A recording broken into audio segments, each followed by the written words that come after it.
Imagine this. One moment someone is there, living, breathing, walking among us. The next, poof, gone, vanished without a trace, leaving behind a void that echoes with unanswered questions. No body, no clear motive, just nothing. It's a terrifying thought, isn't it? The idea that a person can simply cease to exist, not just from our sight, but from the very fabric of reality. Today, we delve into the chilling world of true crime, not with solved mysteries, but with cases that remain agonizingly open. We're talking about disappearances so bizarre, so inexplicable, they haunt our collective consciousness. These aren't just stories. They are real lives, real families, real pain. Join us as we explore 3 of the most perplexing missing person cases ever recorded. Cases where the trail went cold, the evidence faded, and the hope slowly dwindled. Prepare yourselves, because these stories will make you question everything you thought you knew about safety, certainty, and the human condition. Our first stop takes us to the frosty roads of New Hampshire in February 2004. Meet Maura Murray, a bright 21-year-old nursing student at the University of Massachusetts Amherst.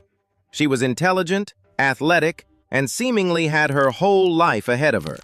But behind the facade, things were a bit complicated. Maura had recently been involved in a hit-and-run accident, then another car accident, and a strange incident involving a stolen credit card. A lot was going on. On February 9th, Maura emailed her professors and work supervisor claiming a family emergency. She packed a bag, withdrew $280 from an ATM, and bought liquor. Her destination? Unknown. At around 7:27 p.m., she crashed her black Saturn sedan into a snowbank on Route 112 in Woodsville, New Hampshire. A passing bus driver stopped, offering help. Maura reportedly declined, saying she'd already called AAA. The bus driver went home and called the police anyway. When a police officer arrived just 10 minutes later, Maura Murray was gone. The car was locked, the windows down, and inside a smashed wine bottle and Maura's empty liquor box. But no Maura. No footprints leading away, just a chilling silence and an abandoned vehicle. What happened in those 10 minutes?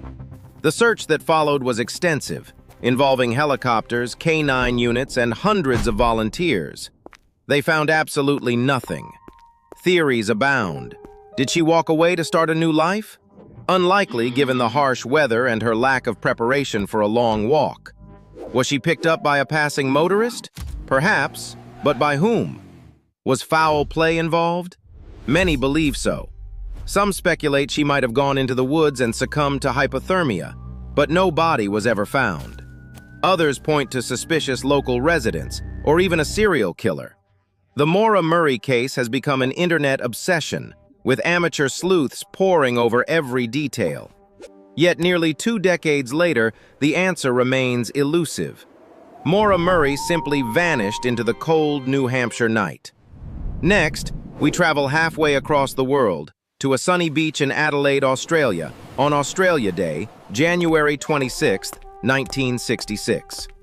This is where we encounter the heart-wrenching disappearance of the Beaumont Children. Jane, 9, Arna, 7, and Grant, 4. They were beautiful, vivacious siblings heading to Glenelg Beach, just a short bus ride from their home. They were supposed to return by lunchtime. They never did. Their parents, Jim and Nancy Beaumont, waited and waited. As the hours stretched into an agonizing eternity, panic set in. The police were called. An unprecedented search was launched. The entire nation was gripped by fear. Witnesses reported seeing the children with a tall, fair-haired man on the beach. He seemed to be playing with them, giving them money for pies and drinks. At first, it seemed like a benevolent stranger. But as the children failed to return, the narrative shifted.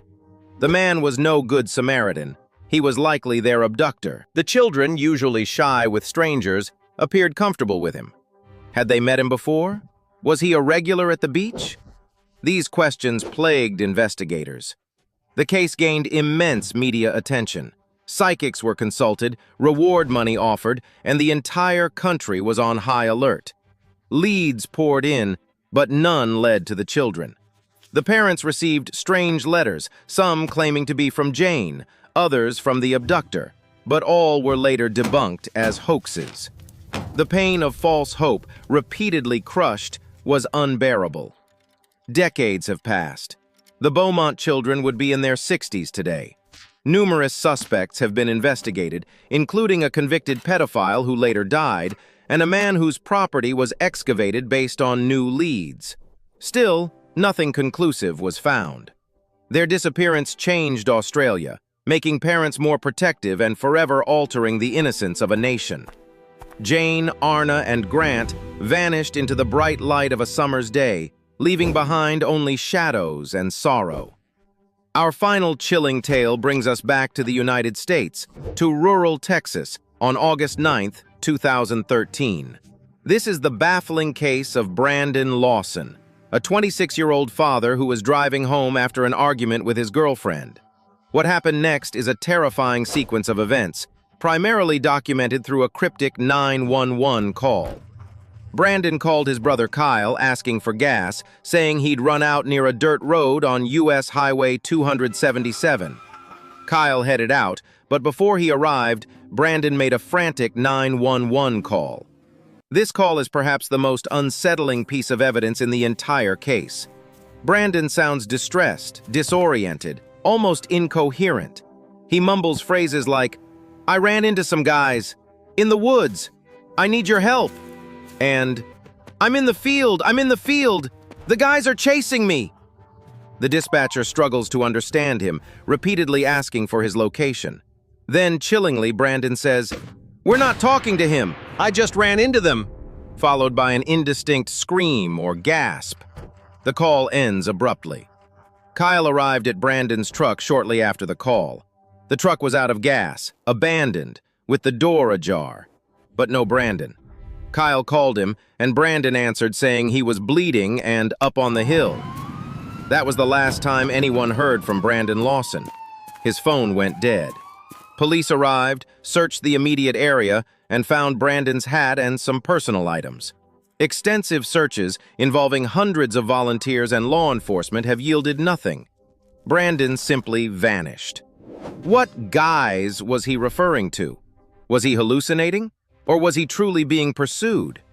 Skeletal remains were found years later near the area, but they were confirmed not to be Brandon's. The theories range from an accidental death in the harsh Texas brush to an encounter with drug dealers, or even a run-in with someone completely random. The truth remains buried, perhaps with Brandon himself, somewhere in the vast, unforgiving landscape of rural Texas. The 911 call, a haunting fragment of his final moments, is all that's left. These stories are more than just unsolved mysteries. They are stark reminders of the fragility of life and the terrifying randomness of fate. They are the nightmares of families who live with perpetual uncertainty, forever caught in a limbo of hope and despair. What happened to Maura, Jane, Arna, Grant, and Brandon? Their cases highlight the limits of law enforcement, the imperfections of eyewitness testimony, and the cold, hard fact that sometimes people just disappear. There are no neat conclusions, no satisfying resolutions, only the chilling echo of a life abruptly cut short, or simply ceased. What do you think happened in these cases? Do you have a theory about Maura Murray, the Beaumont Children, or Brandon Lawson? We'd love to hear your thoughts and insights in the comments below. Your perspective might just spark a new idea. If these haunting tales of the unexplained captivate you, and you want to dive deeper into the dark corners of history and true crime, then please hit that like button. And don't forget to subscribe to High History for more gripping stories that challenge your perceptions and send shivers down your spine. Your support helps us bring more untold narratives to light.